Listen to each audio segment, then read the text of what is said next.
Hey guys, welcome back to another tutorial video. So in today's video, I'll show you how to add a new device to Duo Mobile. So if you're replacing your phone or adding another device, then just follow along. First, install Duo Mobile on your new device and log into the website or account that uses Duo authentication. Then go to your security settings or device management page and choose the option to add device, replace device, or manage Duo devices depending on the service you're using. Then a new QR code will appear, and after that open Duo Mobile on your phone and tap add account and scan the QR code.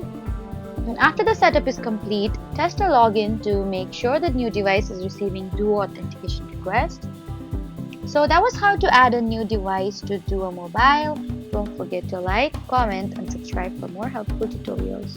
Thank you for watching.